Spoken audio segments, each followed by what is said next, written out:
What is going on, Degen Nation? Tyler Tamboline here, bringing you another Fantasy Golf Degenerates podcast.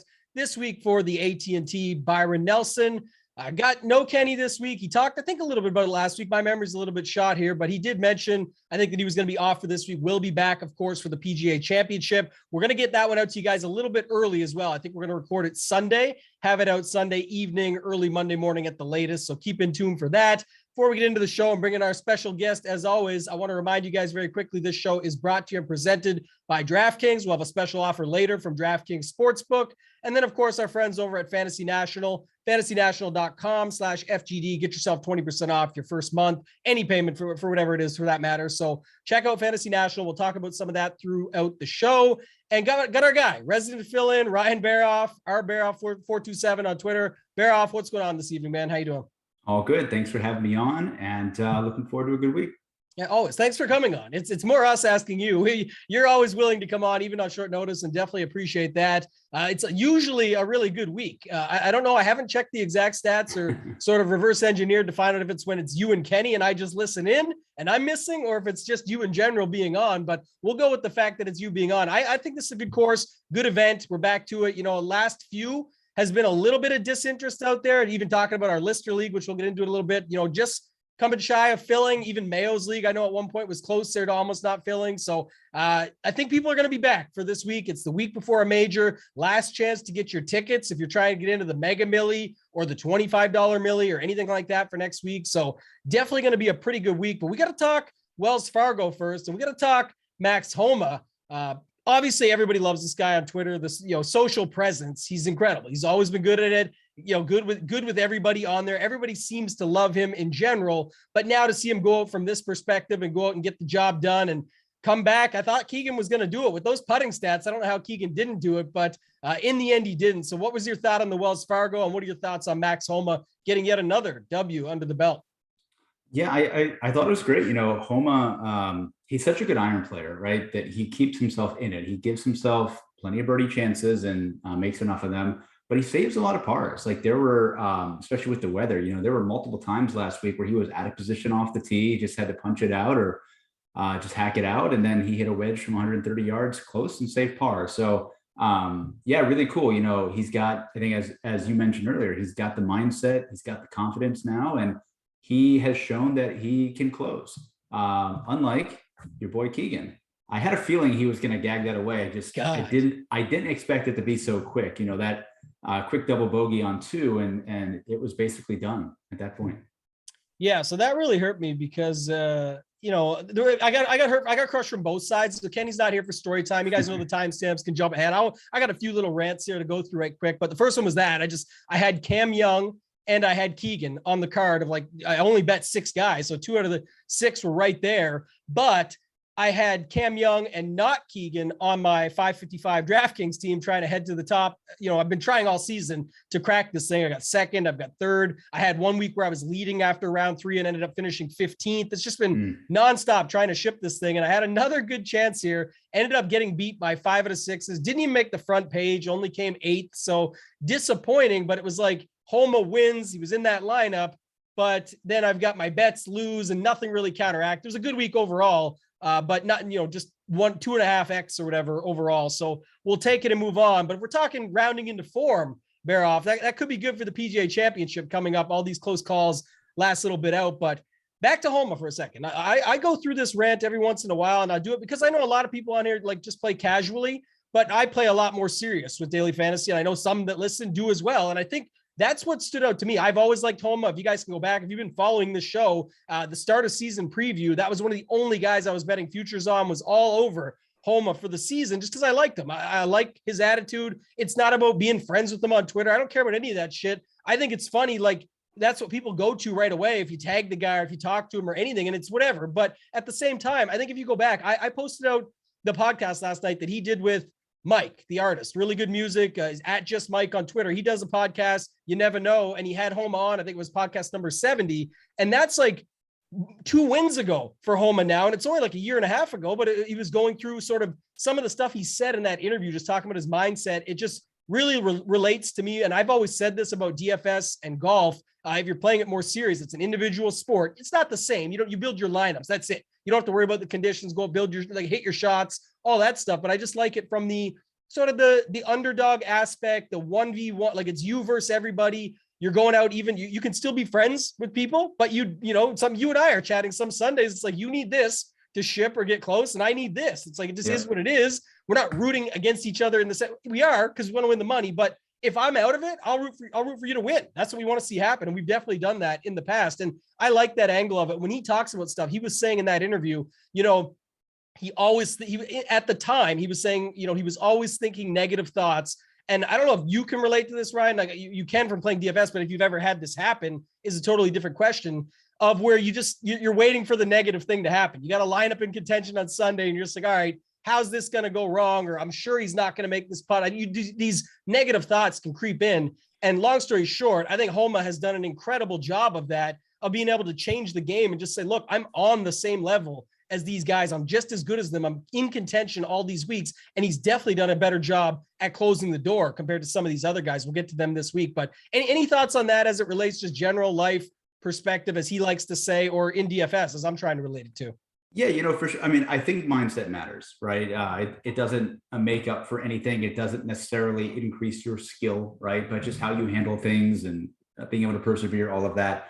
From a DFS point of view, like, I mean, I've always thought about it as, yes, there's some skill involved in kind of game theory and making lineups, but at 8 o'clock in the morning on Thursday, right, there is nothing you can do to change what's going to happen. So like, you winning a GPP, you not winning a GPP really has nothing to do with you, right? It's what the golfers did over the weekend, what they did that day. So, and I was kind of the same way. Like before I won the 555 a couple of years ago, like you're waiting, like you're close, you're waiting for that big thing to happen, wondering like, what could I have done differently? Well, the answer is probably nothing, right? Right. 2 months before I won the 555, I was like 60 to 70% on the big FanDuel GPP where I was going to win 100K, right? I was 50 or 60 points up halfway through Sunday, not through the weekend, through Sunday. And they all collapsed. I finished like 8th, right? And it's like, you think you did everything that you can do. It's out of your control at that point. And I think that's his attitude and it works. And it needs to be your attitude for DraftKings as well. Yeah. And I love what you said there. I think you nailed the key point is like, you know, saying to my first one is the truth. Like you said, we don't control any of it after the fact. And that's one of the things he always said too, like he can only get so much better at playing the game, but most of what he's done that he can improve a bunch is mental state and mental mindset and getting back to it. And that's where I think we've seen it, like, not saying it's true for all of them, but like a Molinari, the joke at the Masters, it stole his soul. Tiger goes and wins the thing, the guy disappears. It's how you bounce back. I think in daily fantasy, that's at least where I can relate it to is, what do you do Sunday night if you don't get that W, or I come in 8th last night and still go review your stuff, have a process, stick to the same stuff, put the work in, going back to it on Monday, and then be able to grind it out through the next week and just know that your shot's coming. You can only do so much, like you said, to get that skill, to put yourself in the position to get lucky. But then at the same time, you have no control over it over the weekend. You just got to stick with it. But I think a lot of people do have a harder time letting go of a tough, close call on a Sunday night when it didn't go their way, and then have to hop back in the next week and play it all again. There could be more edge next week. And if you don't come back from your loss on Sunday, or your mishap where you didn't quite get to the top in something you had no control over, you just have to be able to let that go and move on. So I love everything about Homa for that reason. I just want to put that out there because I think that's where, you know, everyone loves Max Homa, the social media guy and whatever else, but he's been a good guy on tour recently, especially getting these W's. And I think it's now more wins than it is top fives. He is just an absolute closer. He's been able to do it at least these 4 times. Yeah, for sure. And I think what was really impressive over the weekend is that he didn't have his best stuff on Saturday and Sunday. I believe he was neutral or even lost strokes gained approach both days. On Sunday, it was like all putter. He drove it pretty well over the weekend, but he didn't have his best iron play, didn't have his best game. And obviously the course conditions were tough, weather was tough, and he found a way. Yeah, so he lost strokes across the board. On approach on across the weekend, on approach, he lost strokes both days.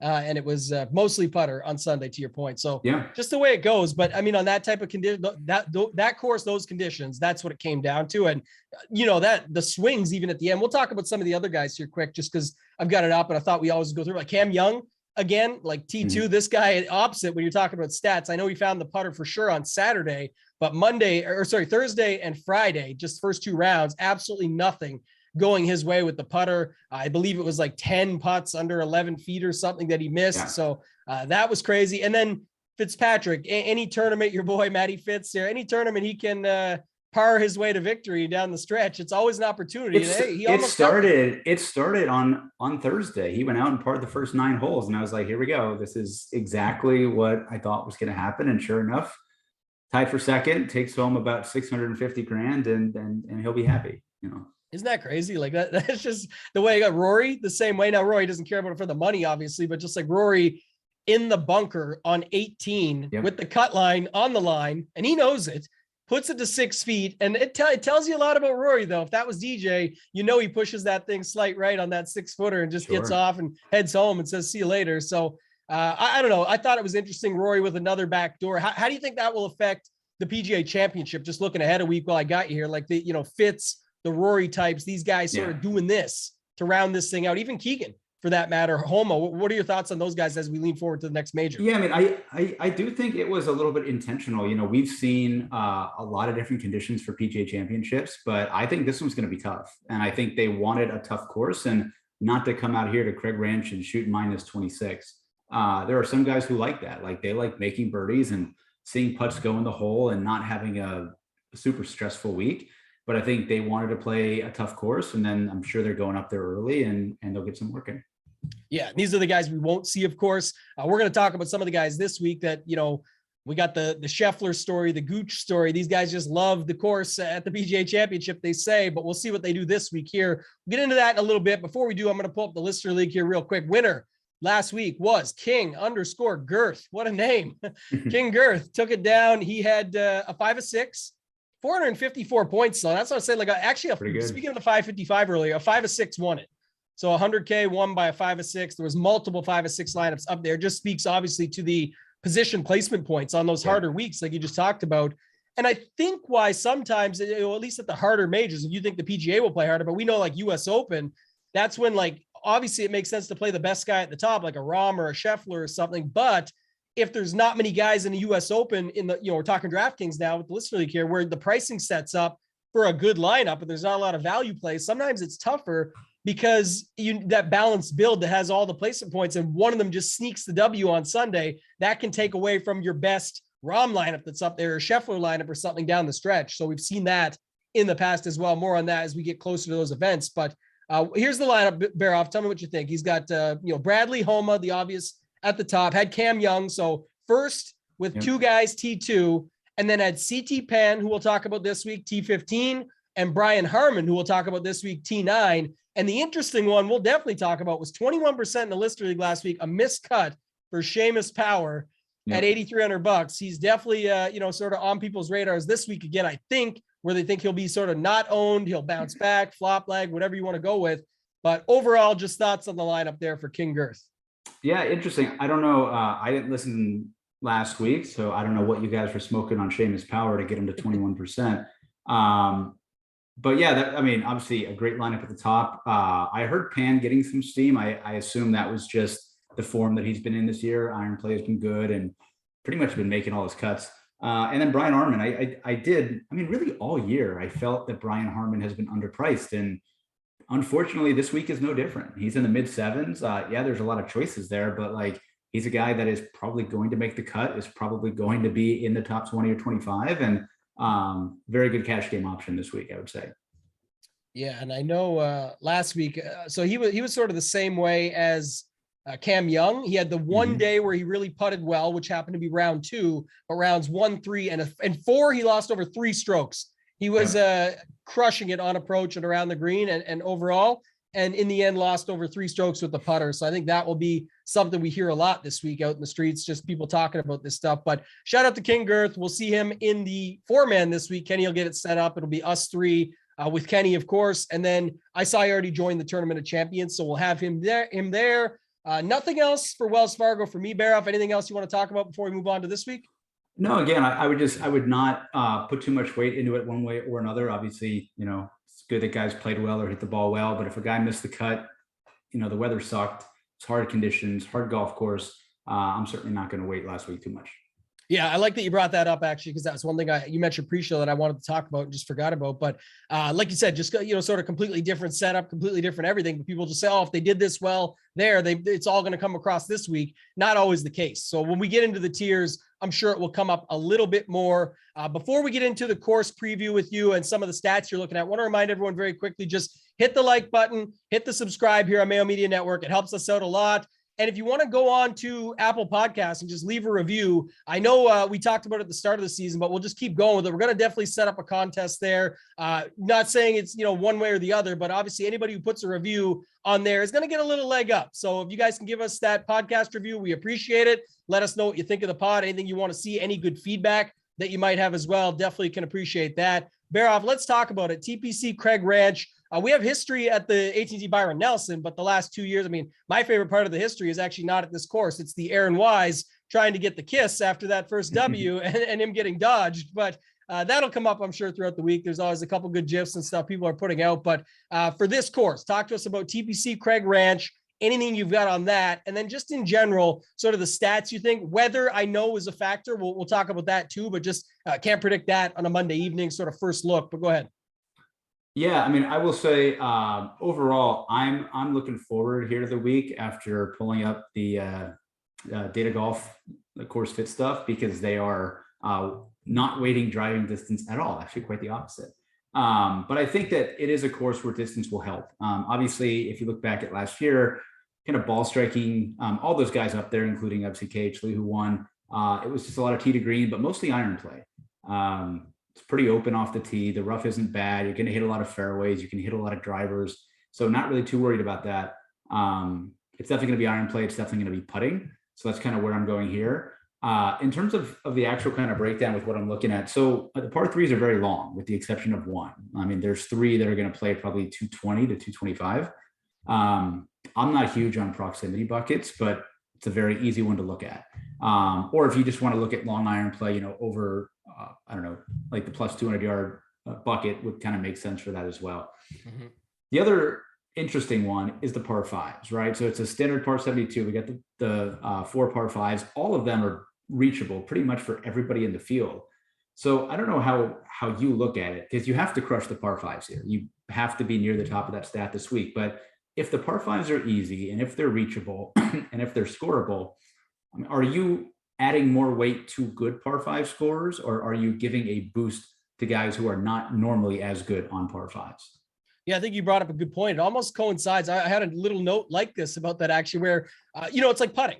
You could look at putting all you want, but it's not, when a tournament is won, it's won by whoever putts the best for a week in a lot of cases, but it's not always won by the best putters. And that's kind of what it always comes down to and why it's a little bit more variant. But on this course where the par fives there's a plethora of them, there's a lot. And on top of that, they're easy to score on. It's going to be, to me, it's more like what you just said. It's who ends up scoring the best on par fives this week, not who are the best par five scorers, if that makes sense. I think you said it best there. So I'm with you 100% on that. I'm not weighting it a ton because it's going to come up because everyone sees, well, last year, KH Lee was top at the, he's the defending champion, but I think like 5 of the 8 guys up at the top were crushing it in par 5 scoring. Well, of course they were. That's how they got to the top of the tournament. It's whoever's going to do it this week. And I think the other stats are a little more prevalent. And I'm with you. I think it was like Axis. I mentioned this on a Mayo show a couple of weeks ago, but it was Axis. I think it was Alex Blickle and Matt Jones. We're just talking about in general about those buckets that you brought up and how like you can get into trouble sometimes sort of bucketing things out. But it's usually, and I think that was your point as well, is when you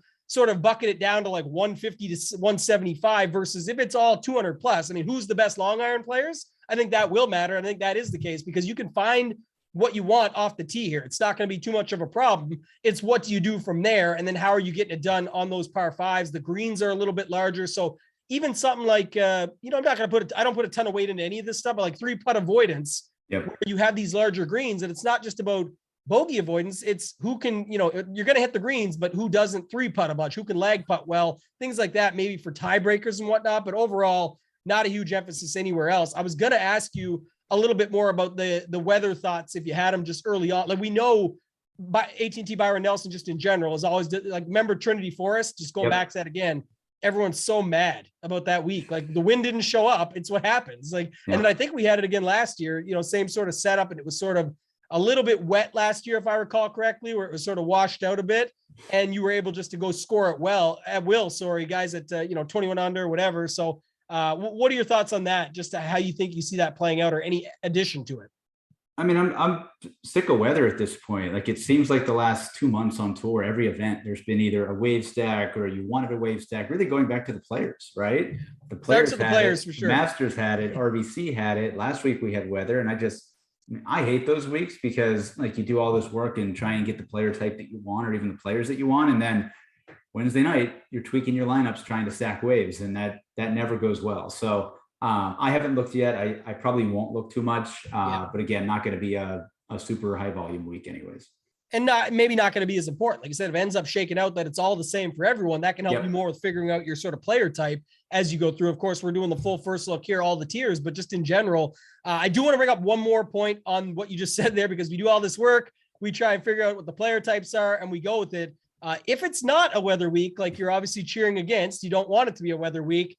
What if it's a motivation week? Because that's going to be the other thing that gets talked about a bunch. We saw before the Masters, these situational stuff where guys just all sort of bow out and just crush dreams, like Scheffler, Thomas, DJ, Spieth. We're going to get to this in a second after we go through some things, but just finalize on this piece, the motivation factor. Are you considering it? And then how do you tie it into sort of some of these guys that just like, does Spieth want to win here and then go to the Players Championship off a win? I think he still would. Most would say, oh no, him and Rory, like guys like him or Rory's not here, but guys like him just want to tune up the week before, don't want to like go all in. I never believe in that too much personally, but what are your thoughts?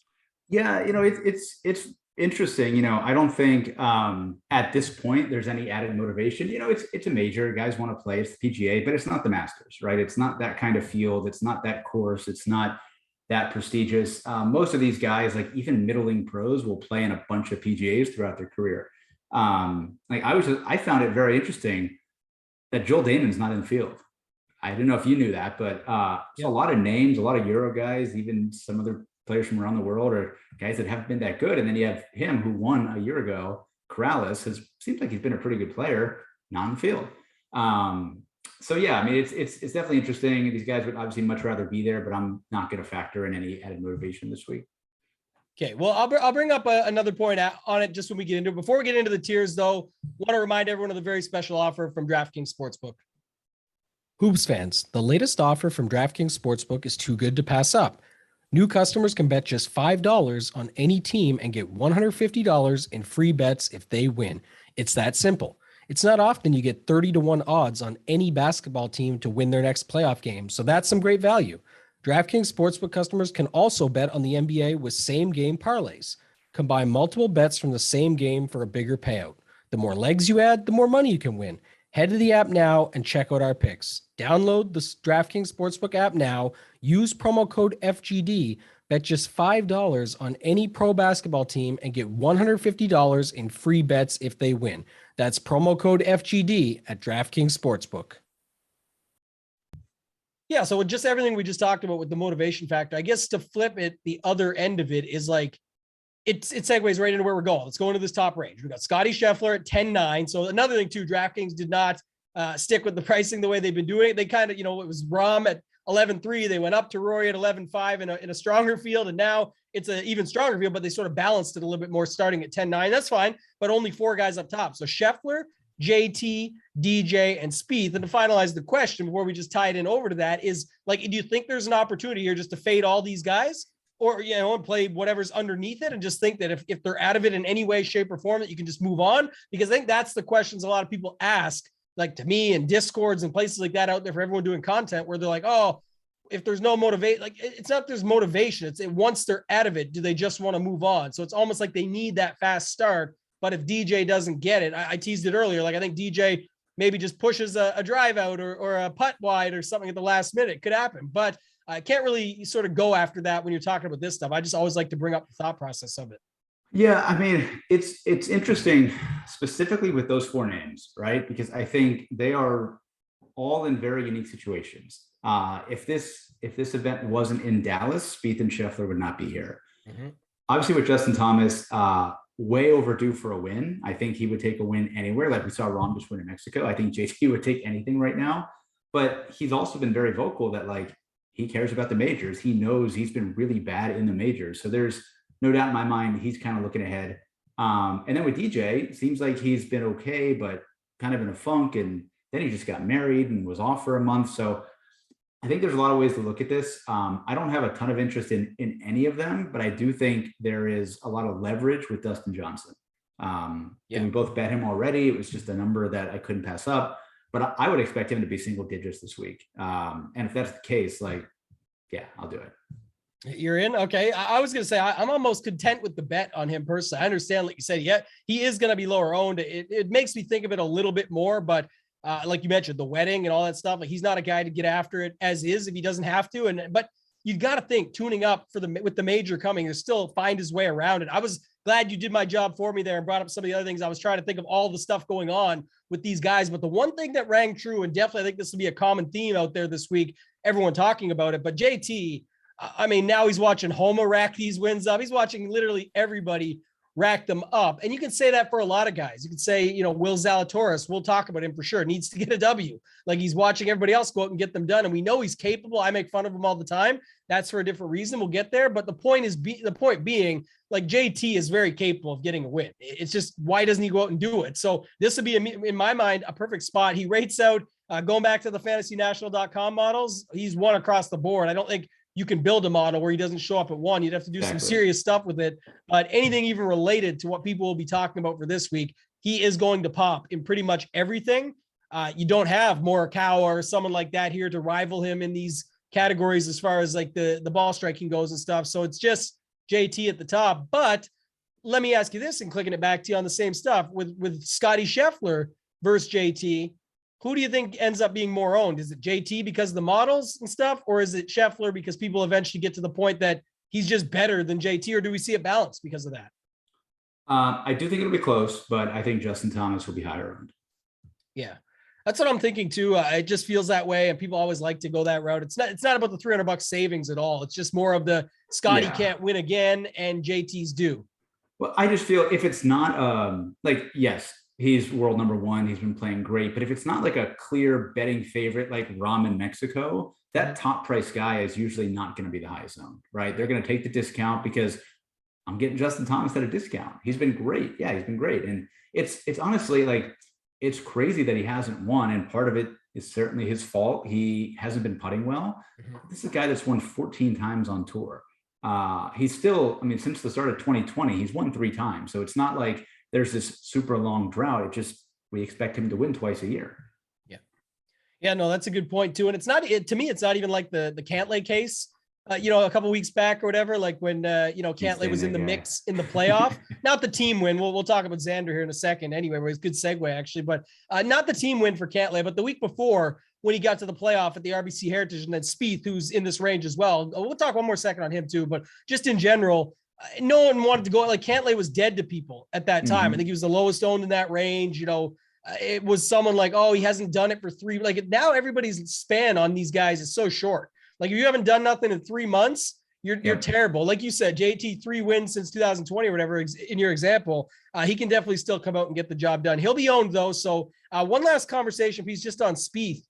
Spieth in Texas, this course, can get away with things off the tee. The driver looked really good at the RBC Heritage, obviously getting the job done and even taking it down in the playoff when he had to do it most. So any love for him? Because I don't know what people do with Spieth there. Do you think they play him or what do you think they do with Jordan Spieth there? I think they play him. I think being in Texas and coming off a win at a course that he played well at last year is enough. Is it going to be 25%? No. Is it going to be 16, 18? Probably somewhere in there. Let's just kind of really quickly go back to Patrick Cantlay for a second. I just want to bring up my Patrick Cantlay hate. So the team win with Xander was win number 7, right? 2 of those wins, the Memorial and the Tour Championship in 2021, were events that Jon Rahm actually won. So he's really only got 4 wins. So. Yeah. So basically he's Max Homa. He's a glorified Max Homa. Oh yes, I love it. The bank account's a little thicker right now because of that year. I think he won like 50% of Ricky Fowler's net worth in that one season based on I shouldn't say that, not net worth, his career earnings because we know Ricky's net worth is in good shape. That guy. I mean, Rom was up 6 at the Memorial, and then he won the Tour Championship in the stroke play, but because of the head start, Cantlay won. So yeah, and I want to say too, didn't Kevin Na do something in that Tour Championship that was actually, I think he was like better than Cantlay too, but it just the way it shook out. Yeah, I think he finished 3rd or 4th. I mean, he got an extra few $1 million for that, so good for him. Yeah, I think in stroke play though, if you brought it back, I think Na was up there in the mix. Yeah. That's what he was laughing about. So yeah, no, good stuff on that. I always love some good slander. Speaking of which, let's move to this 9K range. Will Zalatoris, 22-1, maybe 24 in some places. Betting, we're talking DFS though, so I'll have some takes on that in a second. But what are you doing this? Hideki right up top. Love Hideki. Best Buy pricing is back, baby. Not 10,000, just 9,900. So 4 figures instead of 5. It looks like such a steal. There's Decky. Xander goes with your. He's in the same boat, so there's no sense that going anywhere different there with the conversation with Cantlay, where you're taking wins away. Are we taking Xander's stuff away too? Because gold medals and Tour championships and different stuff. But Xander's in there, and then Burns, had a good finish here last year. Neiman sort of came into his own a little bit, and then some guys at the bottom that I don't think many will go to is Brooks Koepka and Tommy Fleetwood. So what are we doing here in this 9K range? Yeah, this is a very interesting and small range, right? Still, I think there's still some unknowns about Hideki, right? We saw him come back to the Masters. He seemed okay. He actually was in or near the lead for a while. I think people won't play him just because he's kind of at that elevated price, and like a couple $100 you get DJ or Spieth or something like that. So I don't think he's going to be popular. I know that you hate Zalatoris. I would say he is probably the cash game play here. I just think that he's a little underpriced. Like you could flip him in Matsuyama, and I think that would make sense in terms of pricing. But he's going to be over 20% owned. So probably for cash. For GPP, there is no doubt in my mind the best play on the board here is probably Sam Burns. May pick up some steam as we go throughout the week, but hopefully the miscut at the Masters and the fact that we haven't seen him since then will keep him off, keep some people off. Everything that I looked at this week is coming up Sam Burns. So yeah, the other factor is obviously his result here last year. So I think people will look at that and say, oh, he was in the mix. He was second here. But at the end of the day, this happened last week, right? Like Keegan Bradley was being talked about all over the Twitter sphere. All the ownership sites had him too. So it wasn't just the conversation on Twitter, but anyone who's in this bubble that we're in was looking at all these ownership sites, had him at anywhere from 17 to 20%. And I think he ended up coming in at 10% in the main $20 Keegan, that is, last week. Mm-hmm. And it's the same thing here. Like, it doesn't matter what you think. We can be wrong. That's okay. But I'm saying it has to get sucked up somewhere, and somebody has to be left out. And that's where I always used to talk about. I talk about it some, even still to this day, about everyone will talk about it, but you got to go out and actually click the name for that ownership to represent it. And when you've got, like you said above, you've got Spieth and of course, JT and Scheffler. And then you've got, even if they go to Decky, people always like to get a little bit of ownership of Xander. And then you got Willie Z, who I'll go to in a second. And then, sort of sits there. Burns is still going to be somewhat popular, but I could easily see him being like the 11% guy instead of what people think is the 16% guy. I don't think there's any way people go away from Willie Z, to your point. And it's because I don't hate Willie Z. What I hate is people betting him. And I've talked to you about this all the time, and I get it, like certain spots, but I'm betting DJ this week at 22-1. Okay. Yep. We'll get to bets later. And you can get Zalatoris at that same number. That's the decision you're making, and that's okay. What I'm saying is, when I bet, you could do what I do and sub him in. I wouldn't be, against it. But what most people are doing, Baroff, are they're betting Zalatoris because they have FOMO and they don't want to miss his first win. So there's 100. We're just using math, like basic numbers. Make it up. $100 on Zalatoris. But then you see their card has like 3 guys in the 40s or 50s. They've got those 70 and 80 guys, and then they've got their bombs at the back end. And it's like, when you shake down the math, no matter how they're doing it, they're ending up getting like 4 or 5-1 on the week if one of those bombs, or if one of those bets hits, doesn't matter. And so it's like, when you hit your Zalatoris that you couldn't miss out on, you hit 5-1. When I'm betting DJ, I'm betting like him, a guy at 50, and then like 4 or 5 guys at 100 or up to 225 when we get to my card later. Like, I can win 9 or 10-1 no matter who wins. And then there's each way factors and stuff in there as well that I am factoring to the return. But I'm saying that's where I can actually win even more money if my DJ bet hits and a couple of those each ways come top 5 and behind them. I just think people bet it poorly. because they don't want to miss out on the guy. And I'll get your thoughts on it, but I think Zalatoris is a fine play if you want to play him. And he makes more sense to me always in daily fantasy because he does top 10 like crazy. He does sort of a mini Scheffler impression, if you will. Yeah, and obviously very, very consistent. Obviously knows this course very well. He's not going to miss the cut or have a bad week. I just think you need to be very careful and very particular about your roster build with Zalatoris. Like, do not start your team JT Zalatoris, Aaron Wise. Don't do it.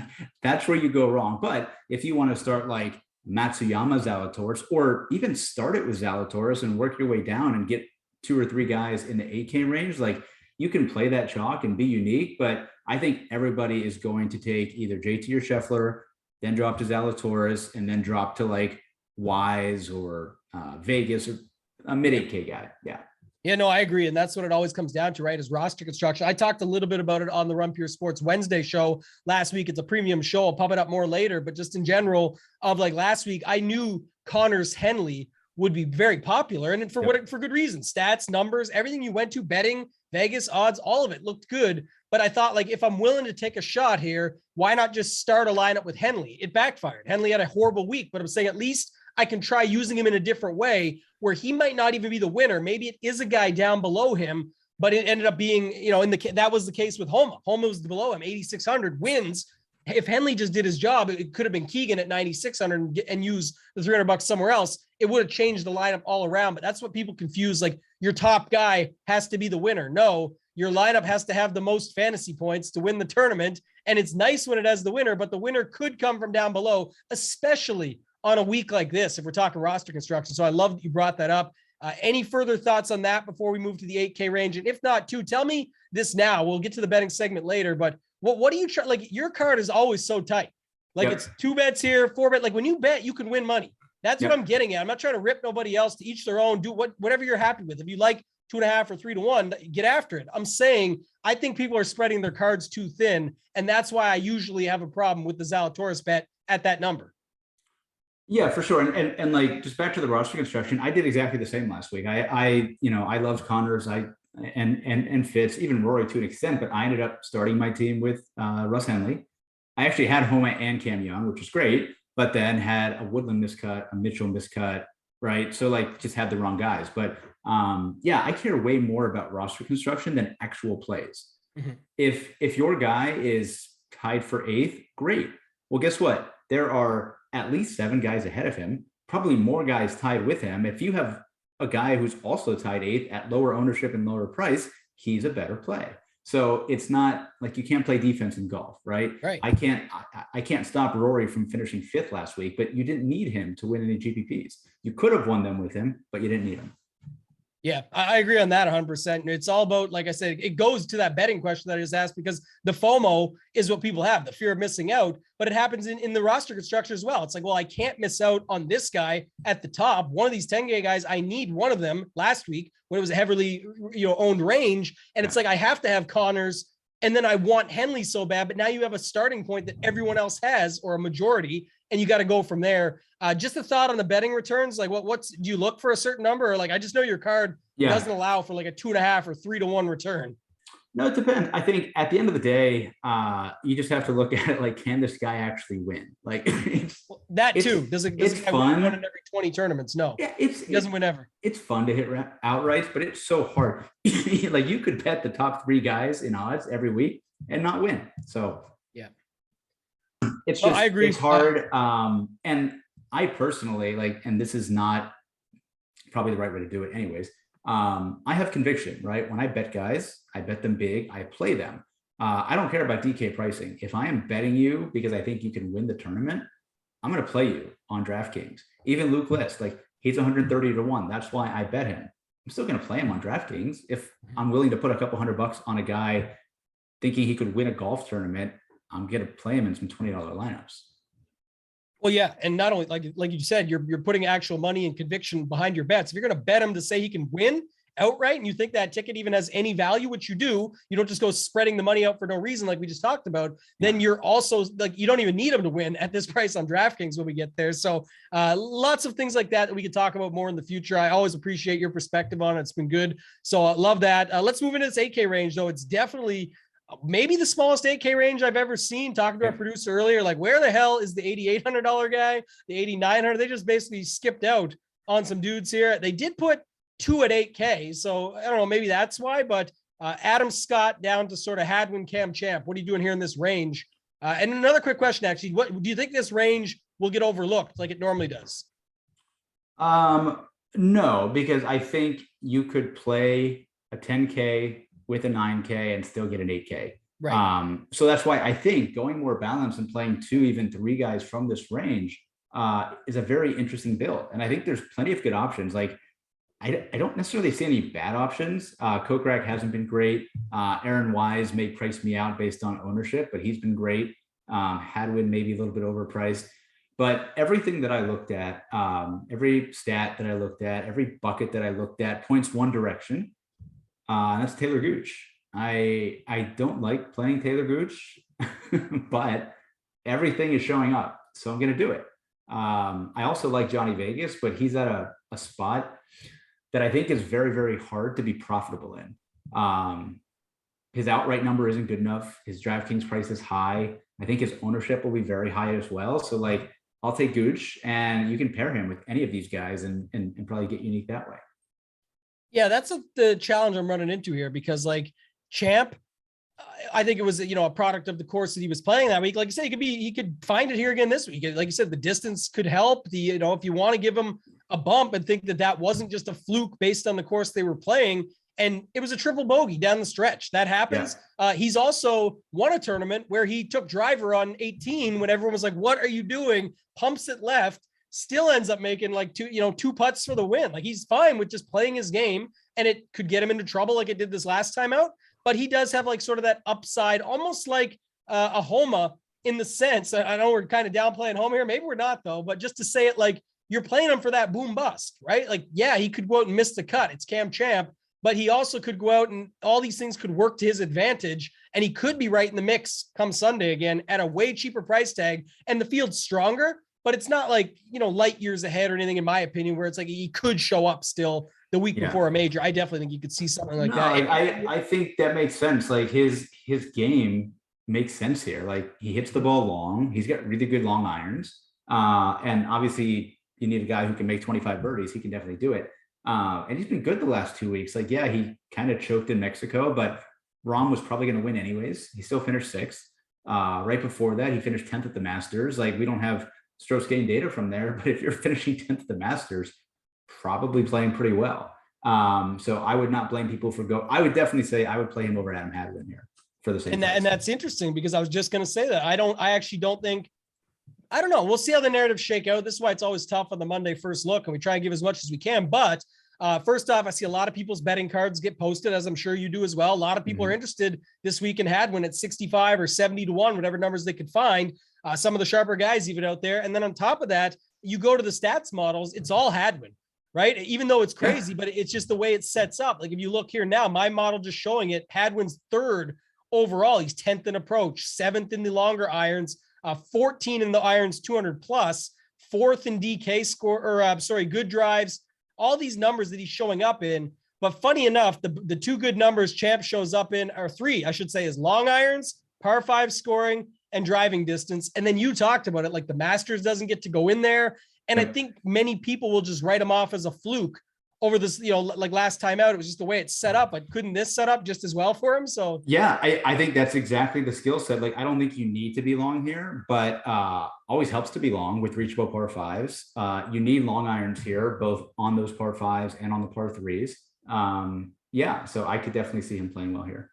Yeah, just look at one more thing as I got it up here. But yeah, the 6th and the 10th are the 2 most recent. So if any of that can continue, I think there's definitely the other thing with Adam Hadwin too. You mentioned he actually came up when I looked at last 50 rounds. He was pretty high in the par 5 scoring. So that goes back to you don't have to be long. Every par 5 is going to be a little bit different, but there are certainly different ways that you can do well on those par 5s. Yeah, and I like to go even sometimes, I talk about it on the show, but I'll go last 6 months within the 50 rounds just to make sure, because sometimes guys are getting piled into it from rounds from a year ago or whatever. And if you go look, they both have about 30 rounds. It's just Hadwin gets pretty dominant in most of the categories over a guy like Champ. But who's to say? Like I said, if you're talking recent form, which you and I usually like to talk about and go off of, I think Champ is just as fine here. And again, we talk about it all the time, Baroff. Like you can play, but you're allowed to play both of these guys. Like we're debating it like there has to be a pivot. That's what I love as well. That's a great way to get different is to play 2 8K guys. It'll get you off sort of that mid 7K range that people end up on. And you can find your way that way. And look at Hadwin's numbers, 9th, 7th, 4th, 26th. Pretty good. And then you go to Champ, 10th and 6th. We just talked about it. What's wrong with both of those guys? And again, you mentioned Aaron Wise earlier. I think he's going to be pretty popular. You've got Vegas is going to be popular. Gooch is going to be popular. And then the other guys will get overlooked here. Do you have anything at all to say for Adam Scott, Jason Day? Sort of those two, Day was really good starting last week, and then just looked like maybe his back even got locked up a little bit. Like he tightened up on his swing. I don't know. It just didn't seem like he had the same stuff after those first 2 rounds. Yeah. I mean, like I said at the outset, like I'm not going to look too much into it, but also I'm very willing to throw away 1 round. Like what did he shoot? 80 the second day? Yeah. He was like +9. He still finished tied for 15th. His iron play was pretty great, right? He's played well in Texas, won in Texas before. So I certainly wouldn't blame people for going there. I just think I prefer Gooch and probably Johnny Vegas as well. Yeah. I like the Vegas call too. Solid outing last week. I really didn't have it off the tee, but you don't need that here, first of all. And I know there was some worry around his injury, but like the guy was fine. He was out there swinging it, said he looked good. I definitely wasn't worried. I played a bunch of him. He was in that main lineup I talked about earlier. So I thought he was a great price here. A little bit of an increase, but nothing too serious. Nobody else in that range for me. So let's move on to the 7K range. Start with Seamus Power at the top. We talked about him earlier. What were we smoking here for last week to get the ownership up to 21%? But, I just don't know if people are actually going to go back to him, because lately people have been more willing to forgive something like a missed cut or whatever. And then there's always a big debate around Seamus Power. It's almost Gary Woodland-esque, where I always joke about, like, you can have every narrative in the world around Power.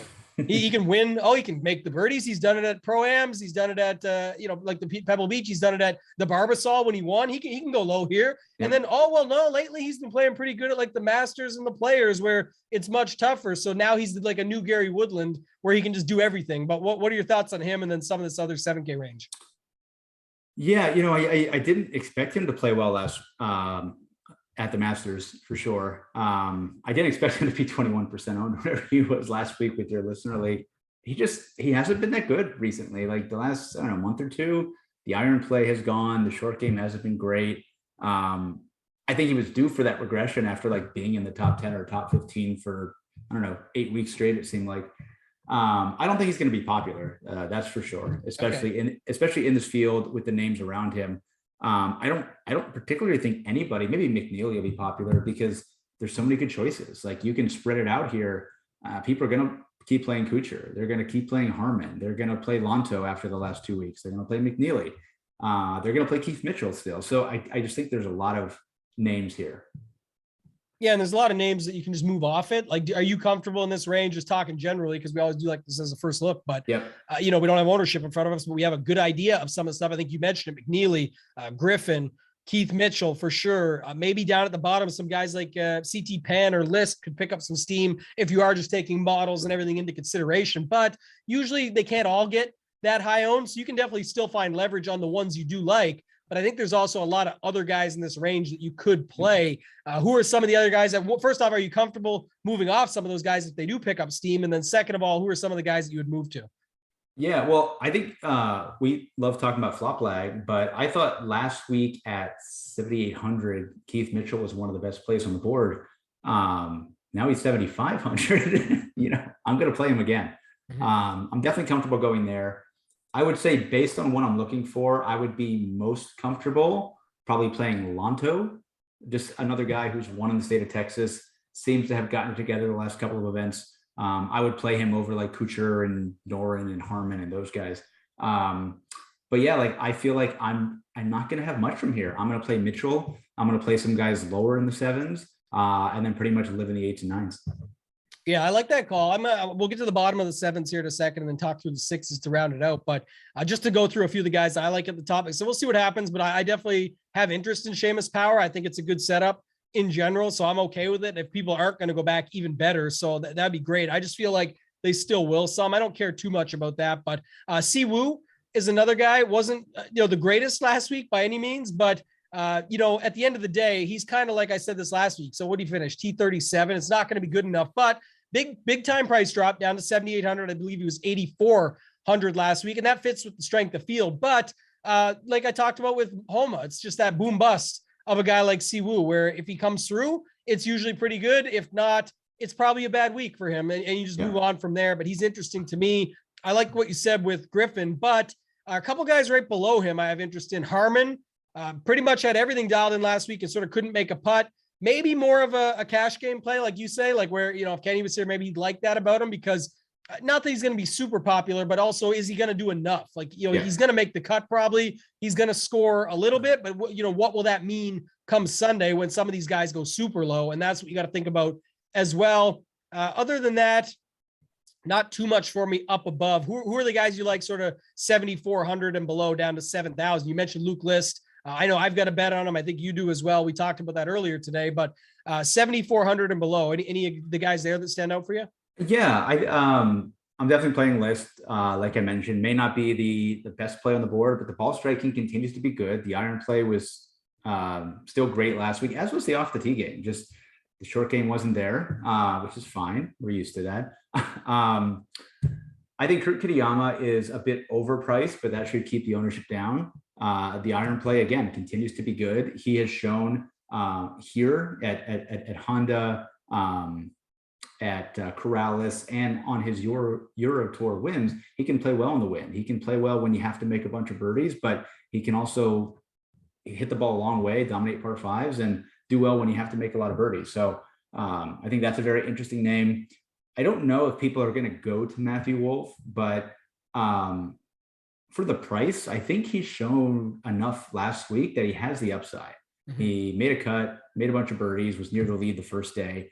I mean, for 7,200, like, obviously, he's played well in this part of the world, went to school here. I'm sure he's played here before. It's a risk that I would take for 7,200. Yeah. I saw, a lot of people getting their PGA championship bets in on Wolff last week after that start. So ridiculous. Yeah. Look, he's got all the par fives here. We've seen what he can do at courses like that in the past. Last week showed enough and stuck with it a little bit over the week. I know it wasn't the weekend he was hoping for, but it wasn't like a guy that just completely fell off the map, right? It just sort of looked like he had a little bit back. And then, of course, everyone saw the interviews, right? The whole new talk about Homa. We've been talking about the guy the whole show, but I'm sure you saw it, the Matthew Wolff interview where he's not even playing to win anymore. He's just playing to have fun and get a new attitude and outlook on life, where he's just going to play his best game and see what happens and have fun with it. So sure. Like you said, he's a guy that maybe people talk about. I want to go back though real quick to Kitayama, where just looking in this range, Baroff, where do you put his talent level? Because I think you nailed the first part. At his price, it's a little bit up there. And yeah, people have seen a little bit these last couple of weeks, but that's within the bubble that we live in. It's not going to be all your outsiders coming in and casuals, but the books or Vegas. I was talking about this with guys like Davis Riley, or ones that just they're not well known enough outside of what we know. So what happens is they can get bet on and the books don't adjust anything because they just don't care. They're not going to get enough money in on somebody like this or enough handle where it hurts them. So they just don't adjust anything. But if you were adjusting Kitayama's skill set here, who are some of the guys in this range that you would put him with that might be a little bit more popular? Like, is he as good as List this week? Is he as good as CT Pan? Like, where do you put him at? No, I would have him. I'd probably have him with that 6,900 range. Like guys like Rogers and Wyndham Clark and Marty Laird and Sig and Mark. Like, I feel like he's a very high quality Korn Ferry Tour player. Like a guy who could go there, maybe win, but probably earn his card through Korn Ferry Tour. Like, that's the kind of player that I would have. Yeah. Not quite as good as like a List, like you mentioned, but definitely. No, List just won freaking Torrey Pines. Well, no, he just did. We know that. I'm saying that's what I mean. Like I'm saying, I just think that's where it comes down to, because you'll know the guy's going to be low owned, but a lot of the issue is like, where does he sit with the guys around him for, potential pivot plays or looking to get different. I like Neesmith. He was on my roster there last week. I played a bunch of them there. The Sunday still looked good to me. I just think, again, you're talking about a guy that can find the opportunities that he can get. It's just, does he make the putts? So there's probably guys like that all around this range. He's just one that stands out to me for sure. List, I'm with you on. I could go back. I don't know, like CT Pan is kind of interesting. I just think, like you said, looking for a guy that just completely can go low for that many days. We'll have to wait and see. So Heard some JJ Spawn talk, some Aaron Rye talk. Is there anybody else? Thigala. I don't know. I mean, these guys are all in decent form, but like form doesn't last forever. Like I would rather, I don't know, I'd rather take some flyers. Like, I don't know, go play Patrick Rogers, go play Thigala. Like people Yeah, I have like now I moved like off of Sahith. him. I like that call for Like sure. people have now moved off of him. He's going to be 2% owned at a pretty reasonable price, and like obviously has a lot of upside. So Yeah, I love that call actually. Quite a bit. What about one last guy, Patton Kazire? I've seen some stuff. I mean, anytime that, I mean, he's played well in Texas. There's no doubt about that, except of course at, I don't know, was it Valero or whatever, where he missed the We cut. actually needed him at, yeah. Where we actually needed him at. I mean, any course where off the tee isn't as important, I think Patton Kazire becomes interesting. It just doesn't drive it well. Irons can be very, very good. Short game's usually good. I don't know. I'm just not feeling him this week. He'll probably finish tied for 35th, at which case I'm not going to care one way or another. Yeah, so it's one of those things, like you say, if you need a cut, there it is. But it's kind of, before we just finish out with the 6K range, it's kind of goes right in with what we talked about earlier with like last week with the tougher weeks with the placement points. Yep. You need the best finishing positions more than you need the 6 of 6. Like, Yep. Like I said, the 5 out of 6 with 1, 2, 3, 4, 5, and a guy that just scored the 25 points in the first 2 days was fine. Here it's where people, I think, look at it backwards or the opposite of what they should. It's like, yeah, Kazire is going to make you the cut, but that 45th, or 40th is probably not enough. Mind you, he often does. He's one of those guys that outscores his DraftKings points, outscore his position placement. But it's like you said, if it's a 40 or 45th, is it going to be enough? Most people will be happy to have the 6 out of 6, but then if he doesn't do anything, you didn't really have the true upside around it. So I hear where you're coming from there. All right. Anything else? If not, let's go to the 6K range. No, go ahead. Okay, I'll start us off. Yeah, I like a couple guys here. Going to take some shots down here, like you mentioned. So, Steven Yeager finally showed something on Sunday. Bogey free. The ball striking was off the chain at 6,900. I'm taking the chance. He's a guy that probably won't project well anywhere else, but I like a guy coming off a hot Sunday round. That would be one of them there. Mark Hubbard. I'll always take some chances on him. I feel like people are finally done with this guy, but you get all the par fives, Bermuda, usually a little bit better, things like that. So Hubbard is good with me. And then going down, Swafford is the guy that stood out to me. So we just came off last Homa mentioned, we got to cut this out, but Homa, the baby swag factor. Yeah. We've got now, and I don't think people know the difference, Barrow. Baby swag is when you've got a baby on the way. You've got the swag of having a baby coming into the world. The nappy factor, nappy's a diaper. So that's when you've had the baby and now you're going out and you've been changing diapers. Maybe it's, the wife or the housekeeper, whatever it might be for some of these professional golfers, but the diapers are definitely in play. And Hudson Swafford and his wife just had another child about 2 weeks ago. And so we got nappy factor for Hudson Swafford on top of the stats for me that rate out quite well. On top of the recent form, I just think Swafford is an interesting play down here at 6,700. So I'll go to him. And then after that, there's not too much. Smotherman, another guy I'll take a shot on and play. Sam Ryder. I don't love too much down here, but these are just some of the guys that I feel like, the Rogers versus the Riders and things like that. It's better probably, but Smotherman's like, if you're going to take shots, take them on guys that at least have been playing well, in my opinion. And then on top of it, have the upside. James Hahn, well, looked okay last week until he didn't, but don't eat chips around James Hahn out in the course, man, or you'll be in trouble. Yeah, there's honestly not a lot. I mean, I think Steven Yeager makes a lot of sense. He didn't just play well last week; he played well in Mexico too. Both the iron play and the short game were much better. At that same price, again, one of my favorite plays last week, Marty Laird. People just assumed that he was dead, but he did still make the cut. Ball striking was actually still pretty good. Just he couldn't putt, and in those conditions, when you're plus 11. Quite frankly, you're just not going to try that hard, being honest. But he still made the cut, still has momentum. Ball striking was fine. So I will certainly go back there. Again, played well in Texas. He's a good win player, scores a lot. Very happy there. I'm going to play Yeager, like what you said. Danny Willett, I don't love the course fit here, but he's been playing really well. Both here, he's been making cuts. I played well in Europe last week. He was the host of the British Masters, so kind of had the extra responsibility. So maybe he's a little run down. I don't know, but He's been playing really well. And then just a guy who popped up last week with the ball striking, Adam Schenk. And again, I don't want to go there. It's based on one event or a couple of good rounds, but we've seen Adam Schenk score, right? We've seen him contend a lot of times. He's just very boomer bust, right? But he is one of the few guys down here who I think has a legit top 10, top 15 upside for 6,500.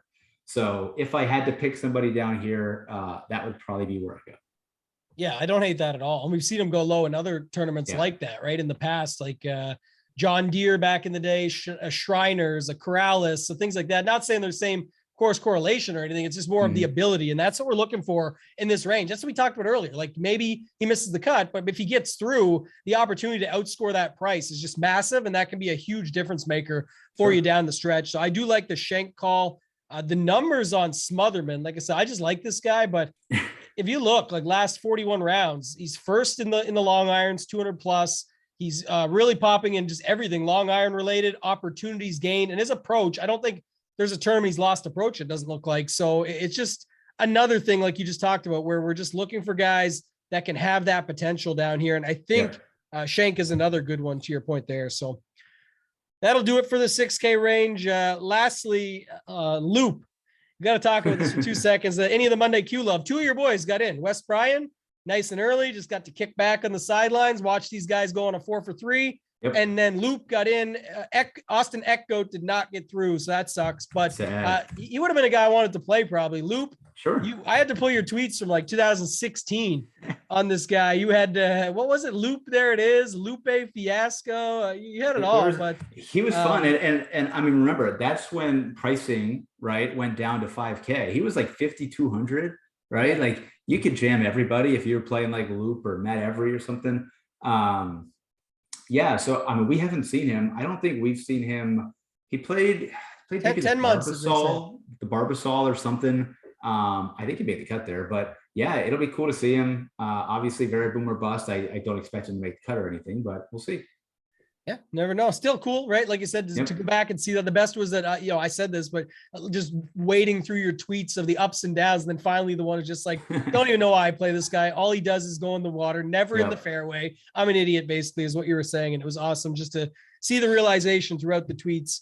Lastly, Morgan Hoffman's in the field. I don't know if anyone was going to go to him. I highly doubt it, but I know everyone was not going to go to him, but he did step out, and it looks like he's going to save his last start that he's got on his medical exemption. So Ryan Armour, the reason I bring it up is all to say Ryan Armour stepped in. He kind of showed up on Sunday. Him and Laird had better rounds. They're actually paired together after being sort of those two popular value plays last week. They were paired together. Both had decent rounds, at least to round it. I know Armour, I think he was 4 under and bogey free. Laird, my bad, did not have a good final round. It was Ryan Armour in that same group. So he is into the field, but that's going to do it for the tiers. We'll move on to the betting there, Baroff. We already spoiled it on some. Actually, before we go to the bets, you said Zalatoris.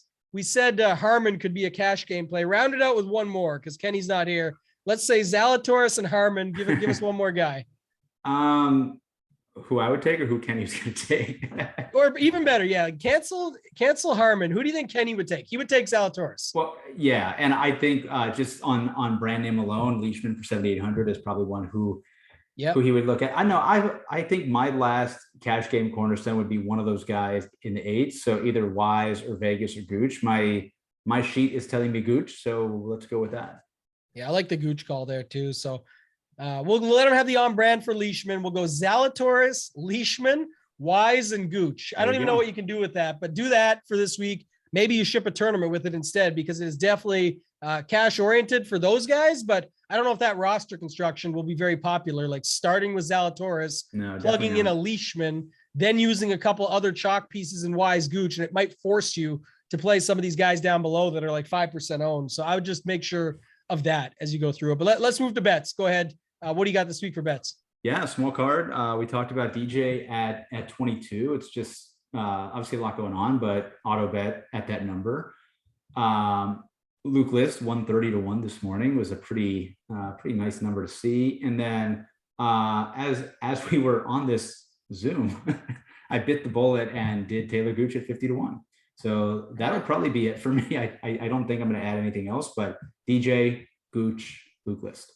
Yeah, I'm with you on two of those three. Obviously, DJ and List we talked about together, but I got Mav at 50 instead of Gooch, and then the other bomb. So Wolf at 110, Kitayama at 130. These are probably better top 40 bets, but like I said, where I'm just going heavy on DJ and Mav up top, and then it's just all bombs, and then Swafford, who I talked about, 225.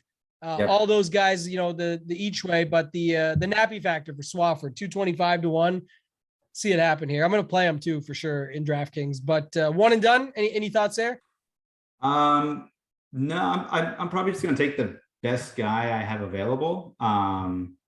Just off the top of my head, it's probably going to be, I've used Zalatoris. Yeah, it's probably going to be Spieth. Yes, it's probably going to be Spieth, but if I don't go there, I'm probably going to go with a guy like Gooch or Vegas. Yeah, I've got the decision to Spieth and Scheffler. I use Zalatoris. I like that you brought that up, not just about who we've got, but sort of the strategy piece of it. I think it is, like you said, a spot just to get after it, try and collect the money and move on. So I it depends on where you are, but we're still so early in the season in the sense of what's left on one and done. So for me, it's going to be Scheffler or Spieth, probably Spieth, to be honest. That's where I think I'm going to go this week. So that's going to do it, man. Let the people know where they can find any final thoughts. Go ahead first. And if not, no. Yeah. I was interested that you would do Spieth off a win. Yeah, that's why I brought it up earlier. Like I just, from the RBC stuff, but one thing I think will become more common, we'll see how it actually shakes out. DJ will definitely be lower owned, I would at least imagine, than Spieth, but people do that as well, right? Like that's what can keep Spieth down is he's over 10K. He just got to win. Like think about it. The narrative is that there's no chance can go back to back first off, or that he wants to win the week before the PGA Championship. And I think both those are false. If Scheffler can win 4 times in the last, 6, not saying Spieth is on his level, not even close to what we've seen Scheffler doing lately. But the point is somebody can do it. And Spieth is definitely capable. Off the tee game, he can just get away with anything. And then if he has that ball striking that he's had and it starts making some putts, talk about the 3-putt avoidance earlier. At least we know that. It's just, does he make the 3-footer that he clicks it up to on the lag putt? So there's that. And then why wouldn't you want to win the week before? Like I want to win the Millie at the PGA Championship by all means. I still want to win the 555 for 100K this week. I'm going to try my best to still win the 100K. And I don't think there's anywhere that these guys don't try and get a win the week before. It's all myths. You don't control any of it. You never know when you're going to win out on this tour and how hard it is to win out on this tour. They know. So as do all of you. So that's all I got. Let the people know where they can find you, Ryan, and then we'll move on from there. Yep. I'll be around on Twitter, rbaroff427. Wiley and I will be back next week for a PGA pod. He's been in Kentucky Derby mode of late, but we'll be back next week. Yeah, shout out Showdown King. And Wiley is definitely probably hurt. I think everybody that bet the Kentucky Derby, except his buddy, one guy like his name, I won't mention names. I don't know if we should, but anyway, one of his buddies won a bunch of money because he actually did go in on Rich Strike. But none of us did. And I think everybody else got crushed because as much as your, trifectas, exactas, everything super effect, all these things you had, they felt so good, even when you were like being contrarian with them. But I don't think anyone was that contrarian to bring the horse that got in last minute. Speaking of late withdrawals, like Casey again last week, by the way, that's what happened with Rich Strike. And then we got the longest shot ever taking down the Derby. So some fun stuff there. Appreciate you, Baroff, as always, man. That was awesome. Everything we went through there. Hopefully it was helpful to you guys out there. If you like this, hit the like button, hit the subscribe on Mayo Media Network, leave us a review on Apple Podcasts. For myself, you guys know where to find me at Toe Tag and Tambo on Twitter. We'll have the weekly Tambo's Tidbits out on Wednesday morning. As always, 15 pieces that I like from around the industry.